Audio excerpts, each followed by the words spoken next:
बिस्मिल्लाहिर्रहमानिर्रहीम। अस्सलाम वालेकुम। दिस इज अफसान और आज हम क्लास 10 की एक्सरसाइज 6.1 करेंगे। इसके क्वेश्चन नंबर 5 को देखेंगे।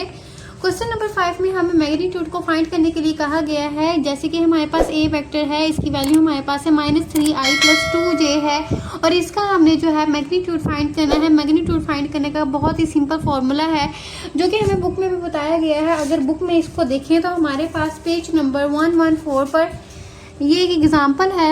एग्जाम्पल में यहाँ पर हमारे पास पी क्यू है। जब भी हम मैग्नीट्यूड फाइंड करते हैं तो हमने मैग्नीट्यूड फाइंड करते हुए इसकी दोनों साइडों पर छोटी सी लाइन लगानी होती है। इक्वल का साइन लगा के यहाँ पर x² + y² अंडर जो है इसको लिखे। हमारे ये फॉर्मूला होता है जिसमें हम वैल्यूज़ को ऐड करते हैं, हमारे पास जो है इसका मैग्नीट्यूड फाइंड हो जाता है। जब आप वैल्यूज़ को इसमें पुट करेंगे तो आपको पता होना चाहिए जो i है वो x की वैल्यू को रिप्रेजेंट करता है, जो j है वो y की वैल्यू को जो है वो रिप्रेजेंट करता है। तो क्वेश्चन को करना स्टार्ट करते हैं। यहाँ पर पहला क्वेश्चन है हमारे पास -3i + 2j। क्वेश्चन नंबर 1 है हमारे पास, इसका हम मैग्नीट्यूड यहाँ पर फाइंड करेंगे। यहाँ पर हम ए वेक्टर लिखेंगे, इसकी साइडों पर दोनों ऐसी लाइनें लगाएंगे, अंडर लिखेंगे और इसमें x² + y² लिखेंगे। इसमें वैल्यूज़ को ऐड करेंगे। अब x² जो है वो मैंने आपको बताया i जो है i के साथ जो वैल्यू है वो x को रिप्रेजेंट करती है। तो यहाँ पर -3 जो है हम इसकी वैल्यू को ऐड करेंगे, इसके ऊपर स्क्वायर आ जाएगा, प्लस का साइन लगाएंगे। y की वैल्यू हमारे पास यहाँ पर 2 है, यहाँ पर 2 आएगा, इसके ऊपर भी स्क्वायर लिखेंगे। अंडर जो है वो वैसे लगाते जाएंगे। अब यहाँ पर अगर 3 का स्क्वायर ओपन करें, 3 3 = 9 होता है, यहाँ पर 9 आएगा, प्लस 2 का स्क्वायर ओपन करें तो 4 आएगा, इसके ऊपर भी अंडर लगाएंगे। अब 9 में अगर 4 को ऐड करें तो 13 आता है और 13 के ऊपर जो है वो अंडर हमारे पास वैसे ही आएगा। ये आ गया हमारे पास ए वेक्टर का मैग्नीट्यूड। सिंपल इसका फॉर्मूला है, इसमें वैल्यूज को ऐड करेंगे, हमारे पास इसका आंसर आ जाएगा। पहला हमारा यहाँ पर क्वेश्चन हमारा यहाँ पर हो चुका है। दूसरा क्वेश्चन करेंगे। क्वेश्चन नंबर 2 को करेंगे। ए वेक्टर है इक्वल है 4i - 3j। ये क्वेश्चन है हमारे पास, इसका भी हमने मैग्नीट्यूड फाइंड करना है। तो इसका फॉर्मूला यहाँ पर लिखेंगे, इक्वल का साइन लगाएंगे, अंडर आएगा और इसके ऊपर हम लिखेंगे x² + y²। सही है। अब यहाँ पर इसकी वैल्यूज़ को ऐड करेंगे। जो i है उसकी वैल्यू जो होती है, i जो है वो x को रिप्रेजेंट करता है, इसलिए जो i के साथ वैल्यू लिखी होगी उसको हमने इसमें ऐड कर देना है। यहाँ पर आएगी इसकी वैल्यू -3, इसके ऊपर भी स्क्वायर आएगा, अंडर लगाएंगे। अब यहाँ पर इसका अगर स्क्वायर ओपन करेंगे 16 आएगा, प्लस का साइन लगाएंगे। -3 अगर इसका भी स्क्वायर ओपन करें तो 9 आएगा, अंडर आएगा। अब ये देखिए हमारे पास 16 है, 16 में अगर 9 को ऐड करेंगे तो इसका आंसर हमारे पास 25 आता है। 25 और इसके ऊपर अंडर आएगा, ये आ गया हमारे पास। अब 25 जो है वो एक परफेक्ट स्क्वायर है, इसका 5, तो 5 जो है वो इसका हमारे पास जो है वो आंसर आता है। इसका मैग्नीट्यूड हमारे पास आ गया 5। सिंपल हमने यहाँ पर फॉर्मूला लिखा, फॉर्मूले में अपनी वैल्यूज को ऐड किया और इसको हल किया तो हमारे पास जो है वो इसका आंसर आ गया। क्वेश्चन नंबर 3 हमारे पास है 1/2i + 3/2j है। तो इस क्वेश्चन को करना स्टार्ट करें तो इसका भी हमने मैग्नीट्यूड फाइंड करना है। तो मैग्नीट्यूड फाइंड करने के लिए सबसे पहले हम इसका फॉर्मूला लिखते हैं। ए लिखेंगे, इसके साइडों पर बार, प्लस का साइन लगाएंगे यहाँ पर और y² आ जाएगा। सही है। इसका सिंपल हमने फॉर्मूला लिखना होता है, इसमें वैल्यूज को ऐड करना है। मैग्नीट्यूड हमारे पास आ जाता है 1/2 है हमारे पास, इसकी वैल्यू 1/2 लिखेंगे, यहाँ पर आ जाएगा इसके ऊपर स्क्वायर, प्लस y की जगह हमने यहाँ पर 3/2 को पुट करना है। 3/2 लिखेंगे और यहाँ पर भी इसके ऊपर भी आ गया हमारे पास स्क्वायर।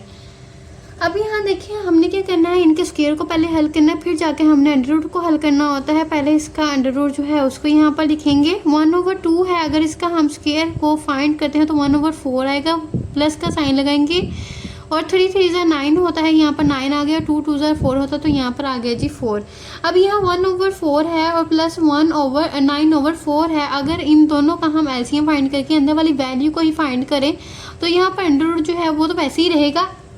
इसके एलसीएम फाइंड करें तो जब आपका बटा सेम होता है तो आपका एलसीएम वही आता है, तो यहाँ पर एलसीएम में हमारे पास वैल्यू 4 आ जाएगी। अब यहाँ ऊपर वाली जो वैल्यूज़ है उनको हमने डायरेक्ट यहाँ पर अप्लाई कर देना होता है, क्योंकि अगर बटा हमारे पास सेम हो उसका वैल्यू उसकी जो एलसीएम है वो वही आएगा।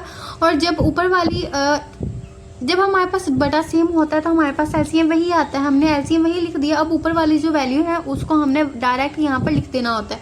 अब यहाँ 9 में 1 को ऐड करेंगे 10 आएगा और बटे में हमारे पास 4 आएगा। 9 में 1 को ऐड करेंगे 10 आएगा और 10 ओवर हमारे पास यहाँ पर 4 आ जाएगा, 10/4 लिखेंगे यहाँ पर। अब यहाँ इन दोनों का हमने क्या करना है, अंडर रूट को फाइंड करना है। तो अंडर रूट फाइंड करें तो 10 जो है वो इसका एक परफेक्ट स्क्वायर नहीं बनता। अगर 10 को हम इसका स्क्वायर कोई बनाना चाहें तो इसका स्क्वायर हमारे पास कोई भी नहीं आएगा। और अगर 4 को देखा जाए तो इसका स्क्वायर हमारे पास आएगा 2। तो यहाँ पर अंडर रूट 10 तो वैसे ही रहेगा और इसकी जगह हम यहाँ पर लिख सकते हैं 2। यही हमारे पास क्वेश्चन नंबर जो 3 है उसका फाइनल आंसर है। सिंपल हमने अपना फॉर्मूला लिखा, फॉर्मूला लिखने के बाद अपनी वैल्यूज को ऐड किया, इनका एलसीएम फाइंड करेंगे, ऐड करेंगे, हमारे पास ये आएगा। अब यहाँ पर हमने देखना है कि किसका परफेक्ट स्क्वायर बनता है, उसको हमने यहाँ पर नीचे लिख देना है। जिसका नहीं बनता उसके ऊपर अंडर रूट वैसे ही रहेगा। क्वेश्चन नंबर 3 यहाँ पर हमारा कंप्लीट है। आगे क्वेश्चन नंबर 6 करेंगे, पार्ट नंबर 6 को। क्वेश्चन नंबर 6 को करना स्टार्ट करेंगे। इसमें हमने यूनिट वेक्टर को फाइंड करना है। पहला क्वेश्चन है हमारे पास a इक्वल है -4i + 5j। Unit vector find करने का भी हमारे पास एक फॉर्मूला होता है। उस फॉर्मूले में क्या होता है कि a जो है a वेक्टर, उसके ऊपर हम यहाँ पर कैप यानी कि हैट भी इसको कहते हैं, ये देते हैं और इसको इक्वल हमने रखना होता है a वेक्टर के और बटे में आएगा हमारे पास a का मैग्नीट्यूड। सही है। असल में हमने इस क्वेश्चन में जो है वो a का सबसे पहले मैग्नीट्यूड फाइंड करना होता है और फिर जो है हम इसको ऐसे तरतीब से लिखेंगे फॉर्मूला के हिसाब से, तो हमारे पास यूनिट वेक्टर जो है वो फाइंड हो जाएगा। यहाँ पर हमारे पास पेज नंबर 115 पर 115 पर जो है वो एक एग्जाम्पल है। इस एग्जाम्पल की मदद से मैं आपको समझाती हूँ। यहाँ पर देखें हमारे पास जो फॉर्मूला है वो है a के ऊपर कैप इक्वल का साइन लगा के यहाँ पर a वेक्टर बटे में a का मैग्नीट्यूड दिया गया है। ये क्वेश्चन हमारे पास है जिसका सबसे पहले हमने क्या किया, मैग्नीट्यूड को फाइंड करना है। मैग्नीट्यूड फाइंड करेंगे और यहाँ पर हमारे पास मैग्नीट्यूड फाइंड करने से √25 इसका आंसर आया। जब हमने यहाँ पर ऊपर a वेक्टर जो है हमारे पास जो वैल्यू थी उसको लिखा, नीचे इसका मैग्नीट्यूड लिखा, इन दोनों का बटा जो है वो अलग-अलग कर दिया, तो ये हमारे पास आ गया यूनिट वेक्टर। जो हमारे पास क्वेश्चन दिया गया तो उसका यूनिट वेक्टर जो है उसको हमने फाइंड कर लिया था। सही है। तो इस सही तरीके से हमने जो है वो सेम इस क्वेश्चन को करना है। तो करना स्टार्ट करते हैं। तो क्वेश्चन को करना स्टार्ट करेंगे। यहाँ पर सबसे पहले हमने भी मैग्नीट्यूड को फाइंड करना है। तो क्वेश्चन नंबर 5 में मैंने आपको मैग्नीट्यूड को फाइंड करना बताया कि हमने इसको मैग्नीट्यूड को कैसे फाइंड करना है। जब भी हम मैग्नीट्यूड फाइंड करेंगे तो हम यही फॉर्मूला लिखेंगे कि x का स्क्वायर प्लस y का स्क्वायर। x का स्क्वायर क्या है, जो वैल्यू हमारे पास जिसके साथ i होगा वो x एक्सिस की वैल्यू को रिप्रेजेंट करेगी और जिसके साथ j होगा वो y एक्सिस की वैल्यू को रिप्रेजेंट करेगी। तो यहाँ पर i है और हमारे पास x है, तो यानी कि इसकी वैल्यू जो है वो 4 है, -4 लिखेंगे। स्क्वायर आएगा, इसके ऊपर प्लस का साइन लगाएंगे और y की वैल्यू हमारे पास यहाँ पर 5 है, 5 के ऊपर जो है हम यहाँ पर स्क्वायर लगा देंगे। अगर हम यहाँ पर 4 का स्क्वायर इसको हल करते हैं तो हमारे पास इसका आंसर जो है वो आएगा 16, प्लस का यहाँ पर साइन लगाएंगे और हमारे पास अगर 5 का स्क्वायर हल किया जाए तो यहाँ पर इसका आंसर आता है 25। अब यहाँ 16 में अगर हम 25 को ऐड करते हैं तो देखते हैं हमारे पास इसका आंसर क्या आता है। 16 में ऐड करेंगे हम 25 को, आंसर इज 41। तो यहाँ पर हम लिख देते हैं कि √41 जो है हमारे पास इसका आंसर आता है।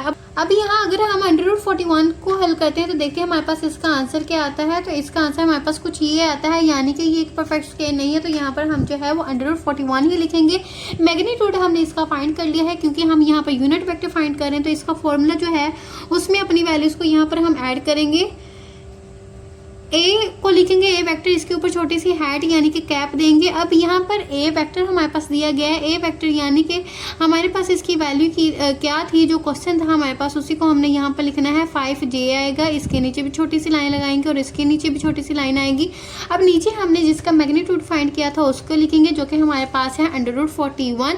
अब जैसे कि मैंने आपको एग्जाम्पल की मदद से समझाया था कि हमने जो है वो दोनों का मैग्नीट्यूड यानी कि मैग्नीट्यूड तो हमने यहाँ पर लिख दिया, बटा दोनों का अलग-अलग कर देना है। तो यहाँ पर अलग लिखे तो हमारे पास इसका आंसर आएगा -4i, इसके नीचे छोटी सी बार आएगी, प्लस लिखेंगे 5 और j के नीचे छोटी सी बार, इसके नीचे लाइन लगाएंगे और यहाँ पर √41 और इसके नीचे भी आएगा √41। सही है। ये आ गया हमारे पास क्वेश्चन नंबर 1 का फाइनल आंसर। इसका हमने जो है वो यूनिट वेक्टर फाइंड कर लिए है। यहाँ पर इसके ऊपर छोटी सी हैट लगा देंगे। जैसे हम मैग्नीट्यूड फाइंड करते थे ना, तो यहाँ पर छोटे लाइनें लगाते थे इसकी साइडों पर। जैसे ही हम यूनिट वेक्टर फाइंड करेंगे तो यहाँ पर भी हमने इसके ऊपर छोटी सी कैप यानी कि हैट दे देनी है। तो इसको भी फाइंड करने का एक फॉर्मूला है, इस फॉर्मूला को याद करेंगे आप। फिर आपने यहाँ मैग्नीट्यूड को सबसे पहले फाइंड करना है। इस फॉर्मूले में अपनी वैल्यूज़ को ऐड करें, आपके पास मैग्नीट्यूड आएगा। नेक्स्ट आपने यहाँ पर फॉर्मूले में वैल्यूज़ को ऐड करना है, इसको ऐड करेंगे, देन इनका जो हमारे पास बटा है उसको अलग-अलग कर देना। क्वेश्चन हमारा यहाँ पर कंप्लीट है। आगे क्वेश्चन नंबर 2 को करेंगे। क्वेश्चन नंबर 2 में भी हमने इसका यूनिट वेक्टर फाइंड करना है। तो यूनिट वेक्टर का सबसे पहले हमारे पास फॉर्मूला जो है उसको लिखेंगे। यहाँ पर बटे में आएगा हमारे पास ए वेक्टर का मैग्नीट्यूड। सबसे पहले हमने जैसे कि यहाँ पर मैग्नीट्यूड को फाइंड करना है तो इसके फॉर्मूले को यहाँ पर लिखेंगे। हमारे पास इसका फॉर्मूला है एक्स का स्क्वायर प्लस वाई का स्क्वायर। एक्स की वैल्यू हमारे पास यहाँ पर है 6, इसके ऊपर भी स्क्वायर आएगा, प्लस यहाँ पर y की वैल्यू हमारे पास 8 है तो इसके ऊपर भी यहाँ पर हमारे पास आ जाएगा स्क्वायर, और यहाँ पर अंडर रूट जो है उसको हमने वैसे ही लगा देना है। अगर हम 6 का स्क्वायर ओपन करते हैं तो हमारे पास इसका आंसर आता है 36, और यहाँ पर अगर इसका स्क्वायर ओपन करें तो 64 हमारे पास इसका आंसर आ जाता है। यहाँ पर हमने जो है वो अंडर रूट लगा दिया। अब 36 में हमने 64 को जो है वो ऐड कर देना है। तो इन दोनों को ऐड करेंगे, 64 प्लस करेंगे इसमें 36 इक्वल आ गया हमारे पास 100 इसका आंसर आएगा। तो यहाँ पर 100 लिखेंगे, 100 इसके ऊपर आ गया हमारे पास अंडर रूट 100 है हमारे पास। अगर हम इसको मज़ीद हल करेंगे तो हमारे पास जो है वो इसका आंसर आएगा, अंडर रूट 100 को हल करते हैं तो इसका आंसर हमारे पास 10 आता है। तो यहाँ पर लिखेंगे हम 10। इसका मैग्नीट्यूड हमारे पास हल हो चुका है और मैग्नीट्यूड का आंसर हमारे पास आ गया है 10। अब नेक्स्ट हमने करना क्या है, यूनिट वेक्टर का फॉर्मूला लिखेंगे, उसमें वैल्यूज को ऐड करेंगे। यूनिट वेक्टर का यहाँ पर हमने फॉर्मूला लिख लिया है। हमारे पास जो क्वेश्चन था ए वेक्टर था उसको हमने यहाँ पर लिखा, नीचे हमारे पास जो मैग्नीट्यूड आया था उसको यहाँ पर लिख दिया। अब इन दोनों का बटा हमने लैदा करना है तो यहाँ पर आएगा 6i, इसके नीचे भी 10 लिखेंगे, प्लस का साइन लगाएंगे, 8 के नीचे भी हमारे पास यहाँ पर 10 आएगा, और ये यहाँ हमने जो है वो जे लिख देना है, और इसके नीचे जो है हमने छोटी सी बार लगा देनी है। अब यहाँ ये दोनों एक ही टेबल पर डिवाइड होते हैं, 2 3 6 होता है, यहाँ पर 3 आएगा, एंड 2 5 जो है वो हमारे पास 10 आता है, 2 4 8 आएगा, 2 5 यहाँ पर 10 आएगा। तो जो हमारे पास कट हो तो हमने इसको कट ज़रूर करना है। यहाँ पर जो आंसर आएगा वो है 3/5i, आई के नीचे छोटी सी लाइन लगाएंगे, प्लस यहाँ पर आएगा 4/5, और यहाँ पर आगे हमारे पास छोटा सा जे। ये आगे हमारे पास यूनिट वेक्टर को फाइंड करने से इसका आंसर क्वेश्चन नंबर यहाँ पर हमारा 2 भी हो चुका है। हमने सिंपल किया कि अपना यूनिट वेक्टर का जो है वो फॉर्मूला लगाना है। फॉर्मूले से हमें पता चलता है कि हमें यहाँ पर मैग्नीट्यूड की वैल्यू चाहिए। सबसे पहले हमने मैग्नीट्यूड को फाइंड करना है। मैग्नीट्यूड की वैल्यू आएगी, आपने फॉर्मूला लिखना है, उसमें वैल्यूज को ऐड करना है, इनको हल करना है, आपके पास जो है वो आंसर आ जाएगा। आगे क्वेश्चन नंबर 3 को करेंगे। क्वेश्चन नंबर 3 हमारे पास है, इसका भी हमने सबसे पहले मैग्नीट्यूड फाइंड करना है। सबसे पहले यहाँ पर हम यूनिट वेक्टर जो है उसका फॉर्मूला लिख लेते हैं। बटे में हमारे पास आएगा ए वेक्टर का मैग्नीट्यूड फाइंड करने का फॉर्मूला हमारे पास बहुत ही सिंपल है, अंडर रूट एक्स का स्क्वायर प्लस वाई का स्क्वायर आएगा। एक्स का स्क्वायर यहाँ पर लिखेंगे हम वाई का स्क्वायर। अब x की वैल्यू हमारे पास क्या है, i जिसके साथ होगा वो x की वैल्यू को रिप्रेजेंट करता है। तो यहाँ पर x की वैल्यू हमारे पास आ गई 1/√6, और इसके ऊपर भी यहाँ पर हमारे पास स्क्वायर आएगा, अंडर रूट यहाँ पर प्लस आएगा, और यहाँ पर लिखेंगे 1/√6 और होल का आ गया हमारे पास स्क्वायर। ये आ गई हमारे पास वैल्यू। अब इस वैल्यू को अगर हम हल करें तो हमारे पास जो है वो अंडर रूट भी है और यहाँ पर स्क्वायर भी है, तो ये स्क्वायर ये दोनों आपस में कैंसिल हो जाएंगे और हमारे पास इसका आंसर आएगा 1/6। सही है। अब यहाँ पर प्लस का साइन लगाएंगे, ये जो स्क्वायर है वो अंडर रूट के साथ कैंसिल हो जाएगा, इसका भी आंसर हमारे पास 1/6 आएगा। अब यहाँ जो है हमने एलसीएम लेना है, एलसीएम लेके इन वैल्यूज़ को फाइंड करना है। तो अगर इसका एलसीएम लें, क्योंकि इसका बटा सेम है, इस वजह से इसका एलसीएम भी हमारे पास वही आएगा, तो इसका एलसीएम हमारे पास 6 आ गया। अब 6 लिखेंगे, यहाँ पर ऊपर वाली जो वैल्यूज़ हैं उनको डायरेक्ट हमने यहाँ पर नीचे उतार देना है। ये हमारे पास 1 + 1 है, अगर इन दोनों को ऐड करेंगे तो आंसर इज़ 2 एंड 6 आ गया। यहाँ पर अंडर रूट आएगा। अब ये दोनों एक ही टेबल पर हल होते हैं, यहाँ पर 2 × 1 = 2 आएगा, 2 × 3 = 6 आएगा। तो आंसर हमारे पास जो आया है इसका मैग्नीट्यूड हल करके वो है 1/3। ये आ गया हमारे पास इसका आंसर। इसको हम यूँ भी लिख सकते हैं 1/√3 आ गए। ये आ गया हमारे पास ए वेक्टर का मैग्नीट्यूड। जैसे कि हमारे पास मैग्नीट्यूड का आंसर आ चुका है, तो हमने क्या करना है, यूनिट वेक्टर जो है उसको लिखना है। यूनिट वेक्टर को लिखेंगे, यहाँ पर ए आएगा और नीचे है ए वेक्टर का जो है वो हमारे पास मैग्नीट्यूड है। वैल्यूज़ को ऐड करें तो इसकी जगह हमारे पास जो ए वेक्टर क्या था उसकी वैल्यू हमारे पास जो क्वेश्चन में दी गई है वो है 1/√6। यहाँ पर आई आएगा, इसके नीचे छोटी सी बार आएगी, प्लस 1/√6 है, और यहाँ पर आगे हमारे पास जे और इसके नीचे आगे छोटी सी लाइन। अब जैसे कि हमने इसका मैग्नीट्यूड फाइंड किया है, तो इसके मैग्नीट्यूड का जो आंसर आया था उसको हमने नीचे लिख देना है। यहाँ पर 1/√3 हमारे पास इसका मैग्नीट्यूड 1/√3 हमारे पास इसका मैग्नीट्यूड आया था, तो इसको हमने यहाँ पर लिख दिया। अब देखिए हमारे पास जो है वो मैग्नीट्यूड इसका डिवाइड में है। डिवाइड में हमारे पास वैल्यू कैसी है, 1/√3। अगर हम इसको इसके बराबर में लिखते हैं और हमारे पास यहाँ पर डिवाइजर में है, अगर इसको मल्टीप्लाई में लेके आए, डिवाइजर को मल्टीप्लाई में चेंज करें, तो आपको पता है हमारी ये वैल्यूज भी चेंज होती हैं, यानी कि √3 ऊपर और 1 जो है वो नीचे आ जाएगा। तो इसको नेक्स्ट स्टेप में करते हैं। अब यहाँ पर इसको मैंने डिवाइजर में लेके 1/√3 हमारी इसकी वैल्यू है। अब इस डिवाइजर को हमने जो है वो मल्टीप्लाई में चेंज करना है। तो यहाँ पर हम इसको लिखेंगे कैसे, 1/√3 तो आएगा ही, 1/√6 तो यहाँ पर हम लिखेंगे, आई भी लिखेंगे, प्लस 1/√6 जे लिखेंगे। यहाँ पर जे इस वैल्यू को हमने यहाँ पर सेम वैसे ही लिख देना है। यहाँ पर मल्टीप्लाई का साइन लगाएंगे डिवाइजर की जगह। जब हमने यहाँ पर मल्टीप्लाई का साइन लगाया तो ये वैल्यू जो है वो कन्वर्ट हो जाएगी √3/1 में। सही है, क्या करना है, हमने डिवाइजर को जो है वो मल्टीप्लाई में चेंज किया, इस वजह से हमारी जो वैल्यूज़ हैं नीचे वाली ऊपर, ऊपर वाली नीचे आ गई। तो यहाँ पर हमने इस वैल्यू को इस तरीके से लिख दिया। अब यहाँ इस वैल्यू को जो है वो हमने इन दोनों के साथ मल्टीप्लाई करना है। अगर मल्टीप्लाई करेंगे तो यहाँ ऊपर आएगा √3 और बटे में आ जाएगा हमारे पास √6। √3 को जब हमने 1 के साथ मल्टीप्लाई किया, √3 आ गया। √6 को जब हमने 1 के साथ मल्टीप्लाई किया तो √6 आ गया। अब यहाँ पर प्लस का साइन तो वैसे ही रहेगा, ऐसे जब हम इसको इसके साथ मल्टीप्लाई करेंगे तो सेम हमारे पास यही वैल्यू बनेगी। तो यहाँ पर आएगा √3/√6 आ गया। सही है, अब ये जो वैल्यूज़ हमारे पास आई हैं इनको हमने मज़ीद हल करना है। मज़ीद हल हो सकते हैं क्योंकि इन दोनों के साथ अंडररूट है, तो इस अंडररूट को हम एक अंडररूट में भी चेंज कर सकते हैं। इन दोनों का अलग-अलग अंडररूट है ना, तो इसको एक अंडररूट में हम चेंज कर देंगे। यहाँ पर आगे 3 में आ गया 6, यहाँ पर आई वैसे का वैसे ही रहेगा, प्लस का साइन लगाएंगे, √3/6 भी वैसे ही आ जाएगा। और ये आ गया हमारे पास जे।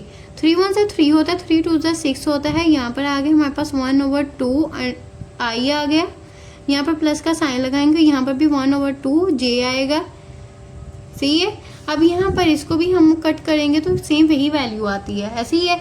अब यहाँ पर ये जो हमारे पास वैल्यू आई है इनके ऊपर जो है हमारे पास अंडररूट है। अगर आपको पता है अगर हम 1 का अंडररूट फाइंड करें तो हमारे पास इसका आंसर तो 1 ही आएगा, और नीचे √2 तो वैसे ही रहेगा क्योंकि इसको तो हम मज़ीद हल नहीं कर सकते। तो यहाँ पर हमारे पास जो यूनिट वेक्टर इसका फाइंड होकर आता है वो कुछ ये है। यहाँ पर 1 लिखेंगे, इसके ऊपर आ गया हमारे पास अंडररूट, और ये आ गया हमारे पास ए वेक्टर का यूनिट वेक्टर। उसको हमने फाइंड कर लिया। हमने सिंपल क्या करना होता है, सबसे पहले आप अपना फॉर्मूला जो है उसको अच्छे तरीके से रिमेंबर करें। आपको जितना अच्छा याद होगा फॉर्मूला उतने अच्छे तरीके से आप क्वेश्चन को कर सकते हैं। आपने यूनिट वेक्टर का फॉर्मूला लिखना है, उसमें आपको पता होगा कि मैग्नीट्यूड को मैंने पहले फाइंड करना है, मैग्नीट्यूड को पहले फाइंड करना है। उसको फाइंड करेंगे, अपनी वैल्यूज़ को रखें, फॉर्मूले में रखें और फिर उसको हल करना स्टार्ट करें। यहाँ से जो है वो हमारे पास एक स्टेप है, बस जब आपके पास डिवाइजर का साइन है उसको आपने मल्टीप्लाई में चेंज करना है, और आपके पास जो साइड वाली वैल्यूज हैं वो भी चेंज हो जाएंगी। ऊपर वाली नीचे और नीचे वाली जो है वो ऊपर चली जाएगी। तो सेम हमने वही यहाँ पर किया है। इस वैल्यू को फिर इन दोनों वैल्यूज के साथ मल्टीप्लाई करना, हमारे पास कुछ ये वाली वैल्यू आएगी। ये दोनों आपस में कट होते थे, हमने इनको कट किया और यहाँ पर 1/√2 आई और √2 करके हमारे पास जे इसका ये आंसर आ गया। सही है, तो यहाँ पर ये क्वेश्चन हमारे पास कंप्लीट है। अगला क्वेश्चन करेंगे को करना स्टार्ट करेंगे। तो इस क्वेश्चन में भी हमने यूनिट वेक्टर को फाइंड करना है। सबसे पहले इसका मैग्नीट्यूड हमने फाइंड करना है। फॉर्मूला लिखेंगे, यहाँ पर ए वेक्टर है, इसके नीचे ए वेक्टर का मैग्नीट्यूड हमने फाइंड करना है। मैग्नीट्यूड फाइंड करने का फॉर्मूला बहुत ही आसान है, जो हमारे पास है √x का स्क्वायर प्लस y का स्क्वायर। x का स्क्वायर, x की वैल्यू हमारे पास जो i होता है वो x को रिप्रेजेंट करता है, इसलिए i की जो वैल्यू होती है उसको हम यहाँ पर लिखते हैं। यहाँ पर आ गया 1/2 इसका स्क्वायर, माइनस दरमियान में प्लस का साइन लगाएंगे। y की जो वैल्यू उसके साथ माइनस का साइन है वो साथ में वैसे ही हम नीचे उतार देंगे। यहाँ पर आ गया हमारे पास स्क्वायर। अब अगर इसको हल करें 1/2 होल के स्क्वायर को, तो हमारे पास इसका जो आंसर, अगर 1 का स्क्वायर ओपन करें तो इसका तो आंसर 1 ही आता है। बटे में जो है हमारे पास 4 आएगा, प्लस का साइन लगाएंगे। -3 का स्क्वायर ओपन करेंगे 9 आएगा, एंड 4 का करेंगे तो हमारे पास इसका आंसर आएगा 16। सही है, अब यहाँ जो है हमने इसका करना है एलसीएम फाइंड। तो एलसीएम फाइंड करते हुए हम क्या करते हैं, जो इसका बटा होता है हम उसका एलसीएम फाइंड करते हैं। यहाँ पर करेंगे 16 और 4 का एलसीएम फाइंड। तो 4 के टेबल पर कर लेते हैं। 4 4 से 16 होता है एंड 4 1 से 4 आएगा, यहाँ पर 4 1 से 4 और यहाँ पर 1 आ गया। अगर 4 को 4 के साथ मल्टीप्लाई किया जाए तो इसका आंसर जो आएगा वो है 16, यानी कि इसका एलसीएम हमारे पास आ गया 16। अब एलसीएम जब हमारे पास 16 आ जाए तो हम क्या करते हैं, एलसीएम को ऊपर रखते हैं और डिवाइड इसको किसके साथ करते हैं, इस वैल्यू के साथ, 4 के साथ। अगर इसको इसके साथ वैल्यू के साथ डिवाइड करेंगे तो हमारे पास इसका आंसर क्या है 4। अब इस 4 को हमने इस 1 के साथ मल्टीप्लाई करना है, 4 1 से 4 आ गया, हमारे पास प्लस का साइन लगाएंगे। अब इसी तरीके से जो हमारे पास एलसीएम क्या है 16 है, इसको हमने डिवाइड करना 16 के साथ, तो आंसर इज 1। 1 को हमने 9 के साथ मल्टीप्लाई किया तो हमारे पास आ गया 9। 1 को हमने 9 के साथ मल्टीप्लाई किया तो हमारे पास इसका आंसर आ गया 9। अब 9 में हमने क्या करना है, 4 को ऐड करना है और इसके साथ जो अंडर रूट है वो तो वैसे ही चलता जाना है। अब 9 में हमने 4 को ऐड करना है तो हमारे पास इसका आंसर आएगा 13 और बटे में जो 16 है वो वैसे ही नीचे आएगा और अंडर रूट जो है वो वैसे ही ऊपर आ गया। अब आपको पता है जब हमारे पास यहाँ पर 16 है, अगर हम 16 का परफेक्ट स्क्वायर निकालेंगे तो इसका तो आंसर हमारे पास आ गया 4 और अंडर रूट जो 13 है वो वैसे ही रहेगा क्योंकि इसको हम मज़ीद हल नहीं कर सकते, यानी कि हमारे पास जो है वो ए वेक्टर का जो मैग्नीट्यूड आया है वो है अंडर रूट सिर्फ 13 के ऊपर ही आना है यहाँ पर अंडर रूट, और बटे में हमारे पास क्या आया 4 आ गया। ये हमारे पास आ गया ए वेक्टर का मैग्नीट्यूड। मैग्नीट्यूड फाइंड करने के बाद नेक्स्ट हमारे पास बहुत ही आसान प्रोसीजर है। क्या प्रोसीजर है कि हमने ए वेक्टर का जो है यूनिट वेक्टर फाइंड करना है, उसको फॉर्मूला लिखेंगे यहाँ पर, बटे में हमारे पास ए वेक्टर का मैग्नीट्यूड आता है। हमारे पास ए वेक्टर जो है यानी कि इसकी वैल्यू जो है उसको ऊपर लिखेंगे जो कि हमारे पास है 1/2 और यहाँ पर आई आएगा -3/4 है और यहाँ पर जे आएगा और यहाँ छोटी सी बार आएगी। बटे में हमारे पास जो मैग्नीट्यूड आया है उसको लिखना है जो कि है √13/4। जैसे कि अब ये डिवाइज़र में हमारे पास मैग्नीट्यूड है तो इसको हम मल्टीप्लाई में यहाँ पर लिखेंगे। तो कैसे लिखेंगे, 1/2 आई यहाँ पर ये आ गया -3/4, इसके ऊपर जो जे है वो वैसे ही रहेगा और यहाँ पर डिवाइड लिख के हम लिखेंगे √13/4, ये आ गया। अब जब आपको पता है हम डिवाइज़र को मल्टीप्लाई में चेंज करते हैं तो ये जो वैल्यूज़ हैं उनकी जगह हमारे पास चेंज हो जाती है, नीचे वाली ऊपर, ऊपर वाली नीचे आ जाती है और ये वैल्यू जो है वो वैसे ही रहेगी। यहाँ पर आई लिखेंगे -3/4, यहाँ पर जे आएगा, इसके नीचे छोटी सी बार आएगी। अब जब इस वैल्यू को हमें इसके साथ मल्टीप्लाई करना है तो देखिए हमारे पास इसका आंसर क्या आता है, 4 को 1 के साथ मल्टीप्लाई करेंगे 4 आएगा, बटे में आ गया 2/√13 और आई जो है वो वैसे ही रहेगा, इसके नीचे छोटी सी बार भी। अब 4 को 3 के साथ मल्टीप्लाई करेंगे 12 आएगा, बटे में हमारे पास 4 जो है ये वाला, इसको नीचे उतारा, √13 आएगा, इसके साथ जो जे है वो भी साथ में लगाते जाएंगे। अब यहाँ देखें ये दोनों जो है वो कट हो रहे हैं, 2 1 से 2 आएगा, 2 2 से 4 होता है, 4 1 से 4, 4 3 से 12 होता है। इसका आंसर जो हमारे पास आता है वो है 2 बटे में है √13। यहाँ पर आई जो है उसको यहाँ पर जो आई है उसको साथ में लिखेंगे, माइनस आएगा यहाँ पर आएगा 3 और बटे में है हमारे पास √13 और ये जो जे है उसको हमने साइड पर यहाँ पर लिख देना। ये आ गया हमारे पास क्वेश्चन नंबर 4 का आंसर। यूनिट वेक्टर फाइंड करते हुए यूनिट वेक्टर फाइंड करने का बस आपने फॉर्मूला याद करना है, ए वेक्टर उसके ऊपर कैप और इक्वल का साइन लगा के ए वेक्टर और बटे में हमारे पास क्या आता है, ए वेक्टर का मैग्नीट्यूड। सही है, इसको एक बार क्वेश्चन को रिपीट करते हैं, नेक्स्ट फिर अगले क्वेश्चन पर चलेंगे। यहाँ पर क्वेश्चन नंबर 4 में हमारे पास ये क्वेश्चन दिया गया था, उन्होंने कहा आपने इसका यूनिट वेक्टर फाइंड करना है। सबसे पहले आप यूनिट वेक्टर का फॉर्मूला लिखिए। आपको पता है हमने सबसे पहले मैग्नीट्यूड फाइंड करना है, इसका फॉर्मूला लगाया, हमने इसमें वैल्यूज़ को ऐड किया, हमारे पास ये वाला इसका आ गया यूनिट वेक्टर। आपने अंडर देख लेना है, किसका फाइंड हो सकता है उसका कर दें, जिसका नहीं हो सकता उसको रहने दें। यहाँ पर मैग्नीट्यूड आ गया। नेक्स्ट हमने यहाँ पर यूनिट वेक्टर फॉर्मूला लिखा, उसमें अपनी वैल्यूज़ को ऐड किया, यहाँ पर डिवाइजर को मल्टीप्लाई में चेंज किया। ये जो वैल्यूज़ थी उनको यहाँ पर हमने चेंज कर देना होता है, क्योंकि जब मल्टीप्लाई में वैल्यू चेंज डिवाइजर से मल्टीप्लाई आता है तो ये वाली जो साइड वाली वैल्यूज़ होती हैं वो भी चेंज हो जाती हैं और बाकी ये वाली वैसी ही रहती हैं। इसको यहाँ पर हमने कट किया तो हमारे पास ये वाला क्वेश्चन नंबर 4 का आंसर आ गया। आगे हमारा पार्ट नंबर जो 6 है वो कंप्लीट है, पार्ट नंबर 7 करेंगे। क्वेश्चन नंबर 7 को करना स्टार्ट करेंगे। इस क्वेश्चन में हमारे पास 3 वेक्टर दिए गए हैं और उन्होंने कहा है आपने फाइंड करना है यूनिट वेक्टर को जो कि पैरेलल हो a plus B minus 3c के।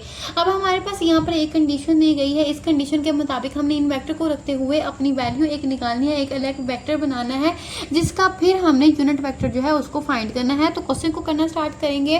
पैरेलल का यहाँ पर मतलब ये है कि जो आपने यहाँ पर यूनिट वेक्टर निकालना है वो इसके पैरेलल होगा। सही है, तो यहाँ पर जो है हम इस वैल्यू की कंडीशन के मुताबिक जो है इसको हल करना स्टार्ट करेंगे। a plus B minus 3c लिखेंगे, a plus B minus 3c। अब इसमें अपनी वैल्यूज को ऐड करते हैं, a vector, b vector and c vector.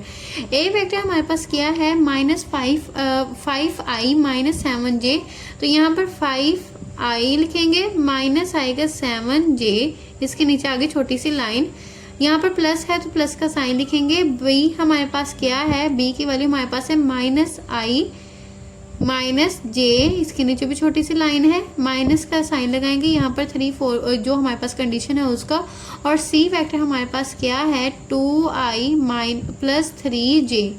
सी ये आ गई हमारे पास, यहाँ पर ये वाली जो वैल्यू है उसको हमने यहाँ पर लिख दिया। अब नेक्स्ट हम इसको सॉल्व करना स्टार्ट करेंगे। जो ब्रैकेट्स है उनको ओपन करेंगे, 5i आएगा, माइनस 7j लिखेंगे, छोटी सी लाइनें लगाएंगे, प्लस माइनस माइनस होता है, i आ गए, यहाँ पर माइनस आएगा, इसके नीचे j के नीचे छोटी सी लाइन आएगी, माइनस 3 2 6 होता है, 6i आ गया, 3 3 9 होता है, यहाँ पर माइनस का साइन लगाएंगे, प्लस माइनस माइनस एंड 3 3 9 आएगा और j के नीचे आ गई हमारे पास छोटी सी लाइन। अब यहाँ तक हल करने के बाद आगे मैं आपको बताऊं कि यहाँ पर जो जो वैल्यू हमारे पास i की है उसको हमने अलहदा हल करना और j वाली वैल्यूज़ को हमने अलहदा हल करना। ये नहीं करना i j की वैल्यूज़ को इकट्ठा हम हल कर देंगे। यहाँ पर 5i जो वैल्यूज़ हैं i वैल्यू उनको एक तरफ कर लेते हैं, यहाँ पर i आएगा और माइनस 6i आ गया।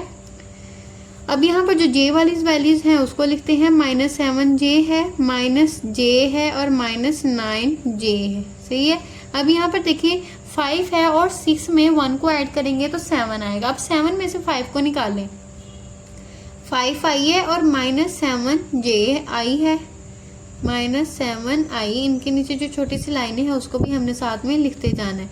सही है, माइनस 7i आ गया, माइनस लिखेंगे। अब ये जो तीनों है माइनस माइनस जमा होते हैं, ये तीनों जो है इन तीनों को अगर हम जमा करें तो देखते हैं हमारे पास इसका आंसर क्या आता है। 7 में 1 को ऐड करेंगे 8 आएगा, 8 में 9 को ऐड करें 8 प्लस 9 इक्वल आ गया हमारे पास 17, माइनस 17j आएगा इसका आंसर हमारे पास। और यहाँ पर अगर इन दोनों को हल करें तो हमारे पास इसका आंसर आता है माइनस 2i। माइनस क्यों आया, क्योंकि बड़ी वैल्यू के साथ जो है वो माइनस का साइन है और यहाँ पर आएगा माइनस 17j, नीचे आगे छोटी सी लाइन। ये हमारे पास आ गया है इसका वेक्टर जिसको हमने नया वेक्टर बनाया है। तो इसको हम जो है वो एक नाम दे सकते हैं, जैसे कि आप u वेक्टर का नाम दे दें, z वेक्टर का नाम दे दें, कुछ भी आप इसको नाम दे सकती हैं। तो इसको अब हम लेट कर लेते हैं कि लेट दिस वेक्टर जो है, लेट दिस वेक्टर, इस वेक्टर को हमने फर्स्ट कर लेना है। लेट मैंने किया कि ये एक v वेक्टर है, इसको मैंने v वेक्टर का नाम दे दिया, माइनस 2i लिखेंगे, माइनस 2i लिख दिया, माइनस यहाँ पर 17j, इसके नीचे छोटी सी आगे हमारे पास लाइन। अब जैसे कि उन्होंने हमें कहा था कि आपने जो है वो वेक्टर को फाइंड करना है, हमने वेक्टर को फाइंड कर लिया। नेक्स्ट उन्होंने हमें ये भी कहा है कि आपने फाइंड करना है यूनिट वेक्टर। तो यूनिट वेक्टर को फाइंड करने का हमारे पास एक फॉर्मूला है, इस फॉर्मूले के मुताबिक जो है हम इसको मजीद हल करेंगे। तो वी जो वेक्टर है इसी का हमने सब कुछ हल करना है, ये नहीं कि आपने उन तीनों वेक्टर में से जो हमें क्वेश्चन में दिए गए उनमें से उठा के आप कुछ भी करने लग जाए। यहाँ पर जो हमारे पास वेक्टर आया उसी को हमने मजीद हल करना है। वी वेक्टर के ऊपर कैप दे दी, वी वेक्टर आएगा और बटे में हमारे पास आ गया वी वेक्टर, उसका हमने क्या करना है, मैग्नीट्यूड फाइंड करना है। तो सबसे पहले वी वेक्टर का मैग्नीट्यूड फाइंड करेंगे। मैग्नीट्यूड फाइंड करने का हमारे पास फॉर्मूला है जो कि हम क्वेश्चन नंबर 6 में भी 5 में भी कर चुके हैं, तो आपको अच्छी तरीके से याद हो गया होगा। यहाँ पर आएगा x का स्क्वायर प्लस आ गया y का स्क्वायर, ये हमारे पास जो है वो वी वेक्टर को फाइंड करने का फॉर्मूला है। सही है, तो इस फॉर्मूले में हम अपनी वैल्यूज़ को अब ऐड करते हैं। x का स्क्वायर जो है हमारे पास, x की वैल्यू हमारे पास है यहाँ पर -2, तो माइनस भी साथ में ही लिखेंगे, इसका ऊपर स्क्वायर आएगा, प्लस यहाँ पर y की वैल्यू हमारे पास आती है -17 और इसके ऊपर आ गया हमारे पास स्क्वायर। अब यहाँ देखें हमारे पास अगर 4 का इसका स्क्वायर ओपन करते हैं तो इसका तो आंसर हमारे पास 4 आता है, और अगर 17 का स्क्वायर ओपन करते हैं तो देखते हैं हमारे पास इसका आंसर क्या आता है। 17 का हमने स्क्वायर लेना है तो 289 इसका हमारे पास आंसर आता है, प्लस का साइन लगाएंगे, लिखेंगे 289। अब अगर इसमें हम इसको ऐड कर देंगे तो देखते हैं हमारे पास इसका आंसर क्या आता है। 289 है, जमा इसमें हमने करना है 4 को, तो आंसर इज 293। यहाँ पर लिख देंगे 293 और इसके ऊपर हमारे पास क्या है, अंडर रूट है। अगर हम अंडर रूट 293 को हल करें तो आंसर इसका हमारे पास आ गया 17.1172। तो इसका मतलब ये है, इसका आंसर पॉइंट में आता है, तो इसको हम यहाँ तक ही हल करेंगे कि वी वेक्टर का मैग्नीट्यूड जो है वो हमारे पास ये आ गया। अब जैसे कि क्वेश्चन में हमें ये कहा गया है कि आपने इसका यूनिट वेक्टर फाइंड करना है, तो यूनिट वेक्टर फाइंड करने का जो फॉर्मूला है उसको अगेन लिखेंगे और यहाँ पर मैग्नीट्यूड हमने फाइंड कर लिया है, वैल्यूज़ को ऐड करते हैं, बस हमारे पास जो है वो इसका आंसर आ जाएगा। वी वेक्टर हमारे पास है क्या, जो कि हमने एक वेक्टर फाइंड किया था वो हमारे पास वी वेक्टर है 2i माइनस 2i आ गया, माइनस 17j आएगा, और बटे में हमारे पास जो मैग्नीट्यूड फाइंड करने से आया है वो है 293, ये आ गया था हमारे पास इसका मैग्नीट्यूड।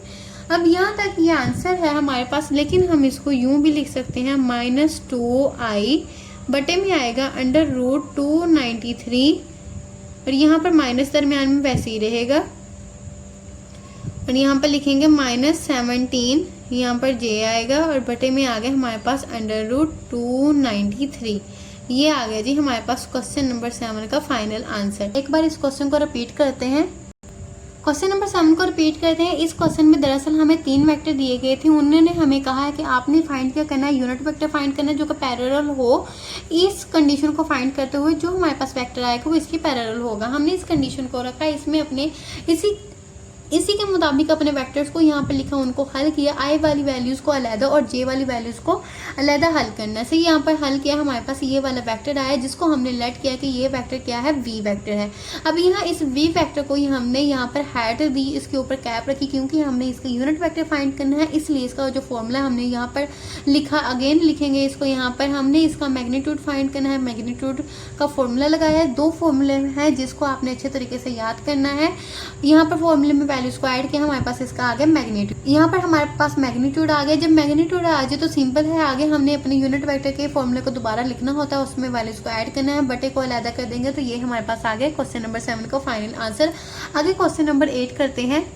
नंबर 8 को करना स्टार्ट करेंगे। ये क्वेश्चन सेम क्वेश्चन नंबर 7 जैसे ही है, तो इसको करना स्टार्ट करते हैं। यहाँ पर हमारे पास 3 वेक्टर दिए गए हैं, कंडीशन हमारे पास ये है, तो इस कंडीशन के मुताबिक जो है हम अपने वेक्टर को हल करेंगे। 3a है, माइनस 2c है, प्लस है 4b, सही है।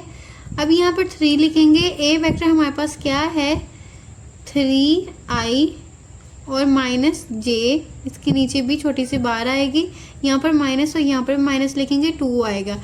अब c वेक्टर हमारे पास क्या है, i प्लस 2j, तो i प्लस यहाँ पर आ गया 2j, इसके नीचे आगे छोटी सी लाइन। अब यहाँ आगे जो है हमारे पास प्लस 4b है, तो b हमारे पास वेक्टर क्या है, माइनस 2i है और जमा 4j, इसके नीचे छोटी सी लाइन आ जाएगी। अब अगर 3 को 3 के साथ मल्टीप्लाई किया जाए तो इसका आंसर हमारे पास 9 आता है। ये i जो है उसको हम नीचे यहाँ पर उतार देंगे, 3 को j के साथ मल्टीप्लाई करेंगे, माइनस 3j आएगा, माइनस का साइन लगाएंगे, 2 को i के साथ मल्टीप्लाई किया, 2i आ गया, 2 को i के साथ मल्टीप्लाई किया, 2i आएगा। अब यहाँ पर 2 को 2 के साथ मल्टीप्लाई करेंगे, 4 आएगा, और प्लस माइनस माइनस होता है, और ये j जो है वो साथ में वैसे ही आ जाएगा, प्लस का साइन लगाएंगे, और यहाँ पर 4 को अगर 2 के साथ मल्टीप्लाई किया जाए तो इसका आंसर हमारे पास 8 आता है, माइनस 8i आता है। मैंने यहाँ पर प्लस पहले से लिख दिया, तो यहाँ पर हम इसको ऐसे लिख लेते हैं, और प्लस प्लस प्लस होता है, तो यहाँ पर 4 को जब 4 के साथ मल्टीप्लाई करेंगे 16j आ जाएगा, और इसके नीचे छोटी सी बार जो है वो वैसे ही हम यहाँ पर लिख देंगे। अब इसको मज़ीद हल करें तो यहाँ पर जो i वाली वैल्यूज़ हैं उनको हम अलग कर लेते हैं। 9i आ गया, माइनस 2i आएगा, और यहाँ पर ये 8i है, तो 8 को अगर प्लस के साथ प्लस माइनस माइनस करेंगे, माइनस 8i आएगा, इसके नीचे भी छोटी सी जो है वो बाहर आ जाएगी। अब ये जो 3 i वाली वैल्यूज़ हैं उनको हमने अलग कर लिया है। आगे j वाली वैल्यूज़ को अलग कर लेंगे, 3j आएगा, इसके नीचे छोटी सी लाइन वैसी आएगी, माइनस 4j, इसके नीचे भी लाइन वैसे ही आएगी, और प्लस 16j जो है वो भी वैसे ही यहाँ पर नीचे आ जाएगा। अब अगर i वाली वैल्यूज़ को हल करें तो 8 में 2 को ऐड करेंगे, 10 आएगा, 10 में से हमने 9 को निकालना है, माइनस i आएगा, और यहाँ पर देखिए हमारे पास जो है इन दोनों को ऐड करने से -7 आता है, -7j आता है और 16 है। अब यहाँ इन दोनों को जमा करने से हमारे पास इसका आंसर 7 आता है और 16 में से अगर हम 7 को निकालें तो इसका आंसर हमारे पास आता है 9। तो यहाँ पर जो है हम +9 लिखेंगे, क्योंकि हमारे पास 16 जो है बड़ी रकम है और उसके साथ प्लस का निशान है, इस वजह से जो है हमने यहाँ पर +16j लिख दिया। अब ये आगे हमारे पास एक वेक्टर, तो ये वेक्टर हमारे पास अब आ चुका है। सिंपल हमने कंडीशन में अपनी वैल्यूज़ को ऐड किया, इनको हल किया तो हमारे पास ये वाला वेक्टर आ गया। अब इस वेक्टर को अगर हम लेट कर लें, लेट करेंगे कि ये वेक्टर जो है वो एक यू वेक्टर है, इसको हमने इस बार यू वेक्टर का नाम दिया। यहाँ पर आई आएगा प्लस आगे 9j, इसके नीचे भी छोटी सी लाइन हमने यहाँ पर लिख देनी है। अब नेक्स्ट हमने जैसे कि हमें क्वेश्चन में कहा गया है कि आपने यूनिट वेक्टर को फाइंड करना है, तो यूनिट वेक्टर फाइंड करने का जो फॉर्मूला है उसको यहाँ पर लिखेंगे। यू वेक्टर है और बटे में हमारे पास यू वेक्टर का जो है वो मैग्नीट्यूड है। यू वेक्टर का जब भी हम मैग्नीट्यूड फाइंड करेंगे, किसी भी वेक्टर का अगर हम मैग्नीट्यूड फाइंड करें उसका एक ही फॉर्मूला है। फॉर्मूला बहुत ही सिंपल है। इस पूरी एक्सरसाइज में हमारे पास ये दो ही फॉर्मूले इस्तेमाल होते हैं। यहाँ पर x की वैल्यू हमारे पास है -1, तो यहाँ पर आएगा -1 प्लस y की वैल्यू हमारे पास यहाँ पर 9 है। 9 के ऊपर भी जो है वो हमने यहाँ पर स्केयर लिख देना है और इसके ऊपर आएगा हमारे पास अंडर रूट। अगर आपके पास किसी भी वेक्टर में माइनस का भी साइन है, वैल्यू के साथ आपका माइनस का साइन आएगा। इसको हल करें तो हमारे पास इसका आंसर आएगा 1 एंड 9 का अगर स्क्वायर ओपन करें तो इसका 81 आंसर आता है। इसके ऊपर अंडर रूट वैसे ही रहेगा। 81 में 1 को ऐड करेंगे 82, इसका आंसर आएगा अंडर रूट 82 आ गया हमारे पास यू वेक्टर में यू वेक्टर का मैग्नीट्यूड। यू वेक्टर का मैग्नीट्यूड फाइंड कर लिए। नेक्स्ट हमने इसका यूनिट वेक्टर फाइंड करने के लिए क्या करना होता है, अपने फॉर्मूले को अगेन लिखेंगे, इसमें वैल्यूज़ को ऐड करेंगे। वैल्यूज़ हमारे पास क्या है, यू वेक्टर हमारे पास है क्या, यू वेक्टर हमारे पास है -i, जो कि हमने अपनी कंडीशन की मदद से सॉल्व किया है। वो हमारे पास यहाँ पर यू वेक्टर है जिसको हमने अगेन इसके ऊपर लिखना होता है। और यू वेक्टर का जो हमने मैग्नीट्यूड फाइंड किया है वो क्या है, अंडर रूट 82। अंडर रूट 82 हमारे पास इसका मैग्नीट्यूड है। अगर इन दोनों का बटा अलग कर दें तो इसका हमारे पास फाइनल आंसर जो है वो आ जाएगा -i लिखेंगे, इसके नीचे छोटी सी बार वैसे ही आएगी, -i वैसे ही आएगा, इसके नीचे छोटी सी बार लगाएंगे, अंडर रूट 82 लिखेंगे और यहाँ पे ये प्लस का साइन वो दरमियान में आएगा, 9/√2 लिखेंगे 82 और यहाँ पर आ गया हमारे पास j। ये आ गया हमारे पास क्वेश्चन नंबर 8 का फाइनल आंसर। ठीक है, तो क्वेश्चन नंबर 8 जो है वो भी हमारे यहाँ पर कंप्लीट है। हमने सिंपल इसमें करना क्या होता है कि जो हमारे पास कंडीशन दी जाती है उसके मुताबिक हमने अपने वेक्टर्स को लिखना होता है। ये मल्टीप्लाई करना है, मल्टीप्लाई करेंगे, इसको हल करेंगे, प्लस माइनस करेंगे। ये वेक्टर है जिसको हमने लेट किया कि ये एक यू वेक्टर है, इसको नाम दिया। नाम देने के बाद इसका मैग्नीट्यूड फाइंड करेंगे, इसका आंसर हमारे पास ये आया। फिर हमने क्या किया, अपना यहाँ पर यू वेक्टर का यूनिट वेक्टर का फॉर्मूला लिखा, उसमें वैल्यूज को ऐड किया, तो हमारे पास ये आ गया क्वेश्चन नंबर 8 का फाइनल आंसर। आगे क्वेश्चन नंबर 9 को करेंगे। क्वेश्चन नंबर 9 को करना स्टार्ट करेंगे। इस क्वेश्चन में हमारे पास ये कहा गया है कि विच वेक्टर्स आर पैरेलल, कौन से वेक्टर्स एक दूसरे के पैरेलल हैं और कौन से वेक्टर एक दूसरे के पैरेलल नहीं है, ये हमने इस क्वेश्चन में बताना है। तो यहाँ पर हमारे पास एक एग्जांपल है, एग्जांपल नंबर 4 115 पेज नंबर पे। इस एग्जांपल की मदद से हम इस क्वेश्चन को पहले अंडरस्टैंड करते हैं। तो यहाँ पर एग्जांपल में जो हमारे पास दो वेक्टर दिए गए हैं, ए एंड बी वेक्टर दिए गए हैं। यहाँ पर ए वेक्टर लिखा है, फिर बी वेक्टर लिखा है। अब यहाँ पर हमारे पास बी वेक्टर देंगे, बी वेक्टर में जो है वो 2 कॉमन आता है, इसलिए हमने यहाँ पर जो है वो 2 को कॉमन लिया। 2 को कॉमन लिया तो हमारे पास ये जो अंदर वाली चीज़ है वो ए वेक्टर जैसी सेम बन गई। तो इसका मतलब ये है, यहाँ पर ये जो हमारे पास वेक्टर है वो 2a वेक्टर के बराबर है ना, इस वजह से यहाँ पर हमने a लिख दिया। यानी कि ये दोनों वेक्टर्स एक दूसरे के पैरेलल हैं। कुछ भी कॉमन लेने से अगर दूसरा वेक्टर बनता है तो इसका मतलब ये है कि वो वेक्टर दूसरे के पैरेलल है। तो यहाँ पर हम लिख सकते हैं this show that a and b are parallel with, और लास्ट पर हम लिखेंगे this show that a and b vector are parallel with lambda equal है -2 के। सही है, तो यहाँ ये क्वेश्चन हमारे पास है, इसको हल करना स्टार्ट करेंगे। बहुत ही सिंपल क्वेश्चन है। ए वेक्टर है हमारे पास जो है, इसको तो हमने वैसे ही लिख लेना है, 6i है और प्लस यहाँ पर आ गया हमारे पास j। ए वेक्टर को यहाँ पर हमने लिख दिया। अगला जो वेक्टर हमारे पास है वो बी वेक्टर है और बी वेक्टर को हमने यहाँ पर हल करना है। 12i आएगा, यहाँ पर लिख देंगे 2j और इसके नीचे भी आ गई हमारे पास छोटी सी लाइन। अब देखिए हमने क्या करना है, ए वेक्टर को तो हमने कुछ नहीं करना, बी वेक्टर जो है उसको हल करना है। तो बी वेक्टर जो है हमारे पास, उसमें से इन दोनों में से हमारे पास 2 के टेबल पर जाते हैं और 2 इसमें से कॉमन आता है। हमने इसमें से 2 को कॉमन ले लिया है और यहाँ पर आएगा 6i और प्लस यहाँ पर आ जाएगा j। इसका मतलब ये है, ये जो हमारे पास ब्रैकेट है वो ए वेक्टर जो है सेम उसी की तरह है। इसका मतलब ये है, हम इसलिए हम यहाँ पर इस ब्रैकेट की जगह ए लिख सकते हैं। तो यहाँ पर हम लिखेंगे 2a इक्वल है ये बी के, बी वेक्टर हमारे पास क्या आ गए 2a आ गए। इसका मतलब ये है कि ये जो वेक्टर है वो दोनों एक दूसरे के पैरेलल हैं, क्योंकि इसमें से कुछ ना कुछ कॉमन लेने से हमारे पास ये ए वेक्टर बन रहा है। जब भी आपके पास कुछ कॉमन लेने से ए वेक्टर या बी वेक्टर कोई भी वेक्टर दूसरा बने तो इसका मतलब ये है वो दोनों एक दूसरे के पैरेलल हैं। लेकिन अगर कुछ कॉमन लेने से वो तब भी उस वेक्टर जैसा नहीं बन रहा है, इसका मतलब ये है वो दोनों एक दूसरे के पैरेलल नहीं है। तो जबकि यहाँ पर ये पैरेलल है तो यहाँ पर हम लिख सकते हैं कि this show that this shows, ये लास्ट पर आप जरूर लिखिएगा, this shows that a and b vector, a and b vectors are parallel. सही है, ये जो है हमने हेडिंग लास्ट पर लिख देनी है। क्वेश्चन नंबर 1 जो है वो हमारे यहाँ पर कंप्लीट है। क्वेश्चन नंबर 1 में हमने किया कि ये हमारे पास ए और बी वेक्टर दिए गए थे। सही है, हमने ए वेक्टर को कुछ भी नहीं किया और बी वेक्टर जो है उसमें से हमने 2 को कॉमन लिया, क्योंकि दोनों जो है वो एक ही टेबल पर डिवाइड होते हैं। 2 को कॉमन लिया तो यहाँ पर 6i आ गया और यहाँ पर आ गया j।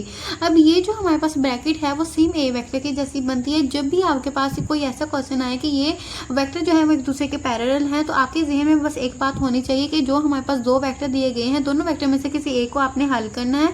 अगर उसको हल करने से कुछ उसमें से कॉमन लेने से दूसरा वेक्टर सेम बनता है तो इसका मतलब ये है वो दोनों एक दूसरे के पैरेलल हैं, अदरवाइज वो एक दूसरे के पैरेलल नहीं है अगर कॉमन लेने से भी वेक्टर नहीं बनता। सो ये आगे क्वेश्चन नंबर 2 को करते हैं। क्वेश्चन को हल करना स्टार्ट करते हैं। तो इस क्वेश्चन में हमारे पास ए वेक्टर है, उसको तो हमने वैसे ही लिख लेना है, -2i आएगा प्लस यहाँ पर आ गया 3j।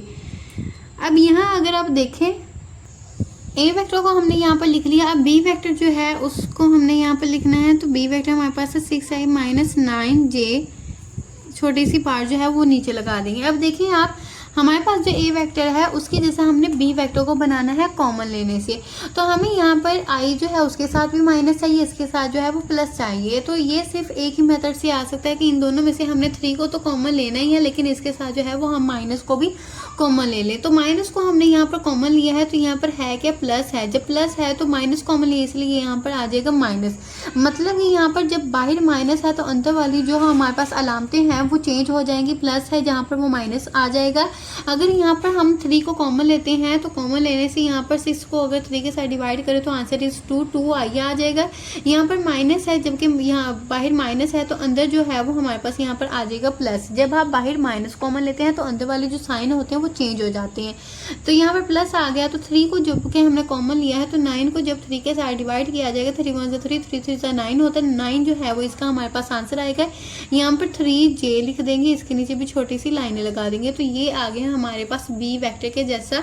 मतलब कि यहाँ पर हम लिख सकते हैं कि बी वेक्टर जो है वो इक्वल है -3a के। सही है, ये आ गया हमारे पास इस क्वेश्चन नंबर 2 का आंसर। जैसे कि ये दोनों एक दूसरे के पैरेलल हैं तो यहाँ पर हम लिख सकते हैं कि दिस शोज डैट, कि ये जाहिर करता है कि दोनों वेक्टर जो हैं वो एक दूसरे के पैरेलल हैं। That A and B vectors are parallel. सही है कि दोनों वेक्टर जो हैं वो एक दूसरे के पैरेलल हैं, ये हमने यहाँ पर लिख दिया। आगे क्वेश्चन नंबर 3 को करेंगे। क्वेश्चन नंबर 3 हमारे पास है, यहाँ पर ए और बी वेक्टर हमारे पास दिए गए हैं। ए वेक्टर है इक्वल हमारे पास 5i - 4j के, ये आ गया ए वेक्टर। बी वेक्टर है हमारे पास 6i - 3j। अब यहाँ पर जो है हम क्या करते हैं कि कुछ भी कॉमन लेते हैं। एक वेक्टर जो है, एक वेक्टर में से कुछ कॉमन लेते हैं तो हमारे पास जो है वो दूसरा वेक्टर बन जाता है। कुछ ना कुछ कॉमन लेने से मतलब कि दूसरा वेक्टर बन जाता है। इससे हमें पता चलता है कि दोनों वेक्टर दूसरे के पैरेलल हैं। लेकिन यहाँ पर देखिए हमारे पास दोनों जो वेक्टर्स हैं वो बिल्कुल मुख्तलिफ हैं। अगर हम दूसरे वेक्टर में से भी अगर कॉमन ले लेते हैं 3 को कॉमन लेते हैं तो यहाँ पर हमारे पास जो बनेगा वेक्टर वो है 2i - यहाँ पर j आएगा। तो इसका मतलब ये है कि ये जो चीज़ है अंदर वाली, ये ए वेक्टर जैसी नहीं बनती। तो इसका मतलब ये है इसमें से कॉमन भी ले लें, नहीं कॉमन भी ले लें, तभी ये एक दूसरे के पैरेलल नहीं आते। तो यहाँ पर बस हम लिख देंगे कि these vectors are non parallel. तो यहाँ पर लिख देते हैं दीज वेक्टर्स। बस जब भी आपके पास कोई वेक्टर कॉमन लेने से नहीं भी बना तो आपने क्लास पर ये लिख देना है कि ये पैरेलल नहीं है एक दूसरे के। सही है, क्वेश्चन नंबर जो 3 है उसको हम ऐसे ही सॉल्व करेंगे, दोनों वेक्टर को लिखें, आप हल करके देखें। अगर हल करने से आपका आंसर आता है सही तो ठीक है, अदरवाइज आपने यहाँ पर लिख लेना है कि वो दोनों एक दूसरे के पैरेलल नहीं। आगे क्वेश्चन नंबर 4 को करते हैं। क्वेश्चन नंबर 4 हमारे पास है, इसमें भी हमारे पास दो वेक्टर हैं, ए वेक्टर और बी वेक्टर है। दोनों वेक्टर्स मैंने यहाँ पर लिख लिए हैं। बी वेक्टर को अगर हम देखें तो इसमें से कॉमन क्या आता है, कॉमन हमने यहाँ पर लिखना है। अगर आप गौर करें तो ये दोनों एक ही टेबल पर कॉमन जाते हैं, यानी कि 2 के टेबल पर दोनों ही मल्टीप्लाई डिवाइड होते हैं। तो यहाँ पर हमने 2 को कॉमन लिया, 2 को कॉमन लेंगे तो यहाँ पर आ जाएगा 3। अगर 6 को मैं 2 के नीचे साथ डिवाइड करती हूँ तो इसका आंसर हमारे पास 3 आता है। तो यहाँ पर मैंने 3i लिख दिया, सही है। अब यहाँ दरम्यान में माइनस है, माइनस वैसे रहेगा और 2 7 14 होता है, यहाँ पर 7 आएगा और j हमने साथ में वैसे लिख दिया। अब अगर आप गौर करें तो यहाँ हमने 2 को तो कॉमन लिया, लेकिन ये जो ब्रैकेट वाली चीज़ है ये सेम एज इट इज़ इस वेक्टर के जैसी बन रही है, ए वेक्टर की तरह। तो इसका मतलब ये है कि हमारे पास ये दोनों वेक्टर जो हैं वो एक दूसरे के पैरेलल हैं। हम इसको यूँ भी लिख सकते हैं कि 2a, b बराबर किसके है, 2a के, 2a वेक्टर के, सही है। तो इसका मतलब यहाँ पर हम लिख सकते हैं दिस शोज दैट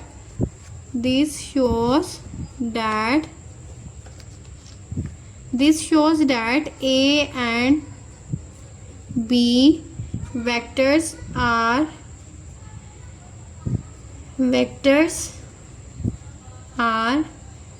पैरेलल, सही है। ये लास्ट में हमने इसका लिख देना होता है। क्या किया हमने, सिंपल यहाँ पर दोनों वेक्टर्स को लिखा, दोनों वेक्टर्स को लिखेंगे। बी वेक्टर में से हमने कॉमन लिया तो ये हमारे पास जो वेक्टर बन रहा है वो सेम ए वेक्टर की तरह है, तो यहाँ पर 2a लिख दिया। जबकि दोनों एक दूसरे के पैरेलल हैं तो यहाँ पर हम लिखेंगे this shows that A and B vectors are parallel. Question number 9 हमारे यहाँ पर कंप्लीट है। आगे क्वेश्चन नंबर 10 करेंगे। क्वेश्चन नंबर 10 को करना स्टार्ट करेंगे। इस क्वेश्चन में हमें कहा गया है कि फाइंड द वेक्टर, आपने करना है thrice in length of 3i - 2j but opposite in direction, लेकिन उसकी जो डायरेक्शन है वो ऑपोजिट होगी, सही है। तो इस जो वेक्टर को जो हमारे पास ये वेक्टर दिया गया है इसको हमने थ्राइस के साथ यानी कि 3 के साथ मल्टीप्लाई भी करना है और ऑपोजिट इन डायरेक्शन यानी कि -3 के साथ इसको मल्टीप्लाई करना है। तो सबसे पहले इस वेक्टर को जो है वो हम एक नाम दे देते हैं। फर्ज करेंगे कि ये एक हमारे पास u वेक्टर है, तो इसको इस वजह से यहाँ पर u वेक्टर का नाम देने के बाद इक्वल रख के 3i - 2j लिख लेते हैं यहाँ पर, सही है। हमने यहाँ पर इसको u वेक्टर का नाम दिया है। नेक्स्ट, जैसे कि हमारी कंडीशन है, कंडीशन में कहा गया है कि आपने इस वेक्टर को thrice in length of 3i - 2j, इस वेक्टर को जो है वो आपने 3 के साथ मल्टीप्लाई करना है और लेकिन ऑपोजिट इन डायरेक्शन, लेकिन ये इसकी जो डायरेक्शन है वो मुख्तलिफ है, उलट है।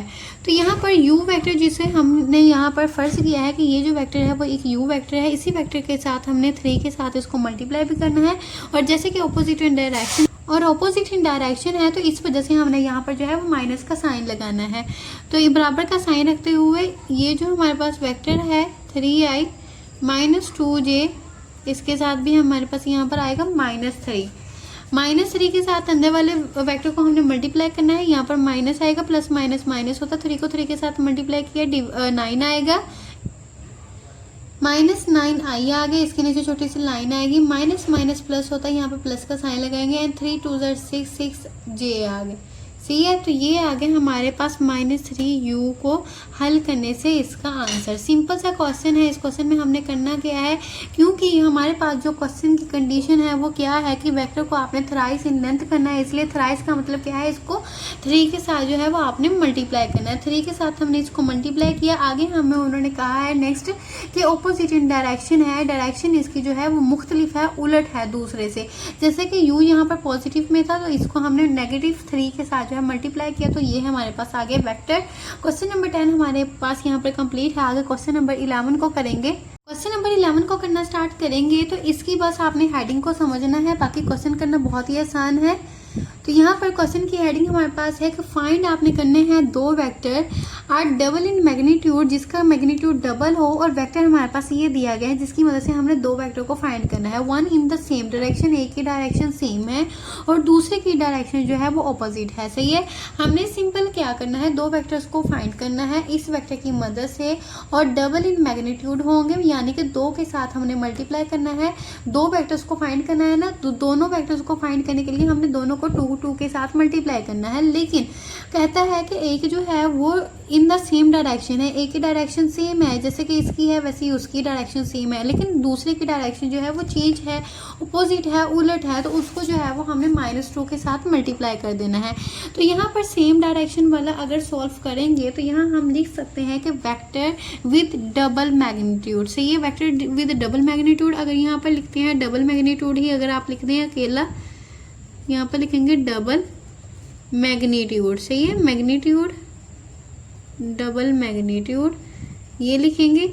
जैसे कि उन्होंने हमें कहा है कि आपने 2 वेक्टर बनाने हैं ना, तो डबल मैग्नीट्यूड यानी कि 2, ये सेम डायरेक्शन यानी कि हमने बस 2 के साथ ही इस वेक्टर को मल्टीप्लाई कर देना है। 2 के साथ इस वेक्टर को मल्टीप्लाई करेंगे, वेक्टर हमारे पास क्या है 3i - 5j, हमारे पास ये है एक वेक्टर।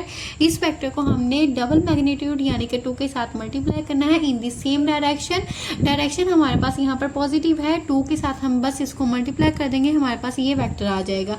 2 को 3 के साथ मल्टीप्लाई करेंगे 6i आएगा, इसके नीचे छोटी सी बार आएगी। 2 को 5 के साथ मल्टीप्लाई करेंगे 10 आएगा, और यहाँ पर आ गया j, ये आ गया हमारे पास एक वेक्टर।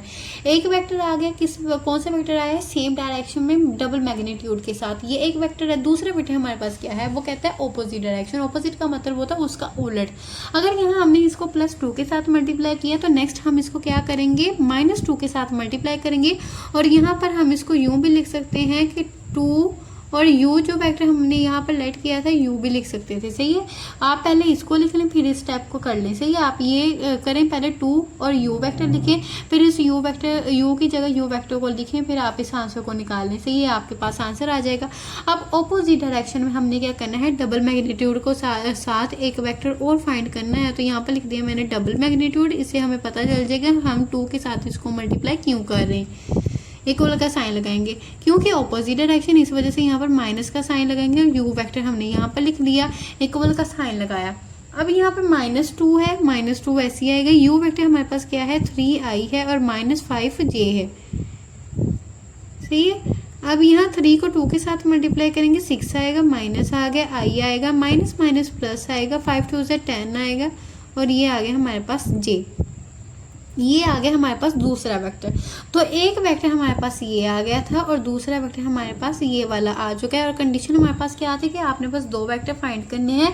एक वेक्टर जो है वो उसको आपने इन द सेम डायरेक्शन में डबल मैग्नीट्यूड के साथ फाइंड करना, दूसरे को अपोजिट डायरेक्शन डबल मैग्नीट्यूड के साथ फाइंड करना। तो ये जो है हमारा क्वेश्चन नंबर 11 का फाइनल आंसर है। बस आप जब भी क्वेश्चन करें उसकी हेडिंग को समझे, हेडिंग को समझना, कॉन्सेप्ट क्लियर करना मेन चीज़ होती है।